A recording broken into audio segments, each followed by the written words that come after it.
നമസ്കാരം, എല്ലാവർക്കും പുതുവർഷ ആശംസകൾ. നമുക്ക് ഒരുപാട് പുതുവർഷങ്ങളുണ്ട്. ജനുവരി 1 ഒരു പുതുവർഷമാണ്. അതുപോലെ തന്നെ ഒരു പുതുവർഷമാണ് ചിങ്ങം 1 ഒരു പുതുവർഷമാണ്. അതുപോലത്തെ ഒരു പുതുവർഷമാണ് മേടം 1, വിഷു ഒരു പുതുവർഷമാണ്.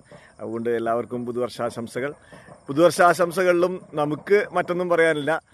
നമുക്ക് ഇൻഷുറൻസ് പ്രൊഫഷണൽസ്, ഇൻവെസ്റ്റ്മെൻറ്റ് പ്രൊഫഷണൽസിന് ചില കാര്യങ്ങൾ മാത്രമേ പറയാനുള്ളൂ. ഈ പുതുവർഷത്തിലും നിങ്ങളുടെ പോർട്ട്ഫോളിയോയിൽ നല്ല നിങ്ങളുടെ ആനുവൽ ഇൻകത്തിന് 10 ഇരട്ടി വരുന്ന ഒരു ടേം ഇൻഷുറൻസ് പ്ലാൻ എടുക്കുക. നല്ല ഒരു 10 lakhs എങ്കിലും മിനിമം വരുന്ന ഒരു ഹെൽത്ത് ഇൻഷുറൻസ് പ്ലാൻ എടുക്കുക. ഒരു റിട്ടയർമെൻറ്റ് കോർപ്പസ് ക്രിയേറ്റ് ചെയ്യാനുള്ള ഒരു പ്ലാൻ സെറ്റ് ചെയ്ത് വെക്കുക. ഈ 3 കാര്യങ്ങൾ നിങ്ങളുടെ പോർട്ട്ഫോളിയോയിൽ എന്തായാലും ഉൾപ്പെടുത്തുക. ബാക്കി ഇൻവെസ്റ്റ്മെൻറ്റ്സ് ഇത് കഴിഞ്ഞിട്ടാകാം. ഈ 3 കാര്യങ്ങൾ ഇല്ലെങ്കിൽ ഇത് 3ഉം ഉൾപ്പെടുത്തുക. അപ്പോൾ എല്ലാവർക്കും ഒരിക്കൽ കൂടി നല്ല ഒരു വിഷു ആശംസിക്കുന്നു, നല്ലൊരു വർഷം ആശംസിക്കുന്നു. Thank you and good day.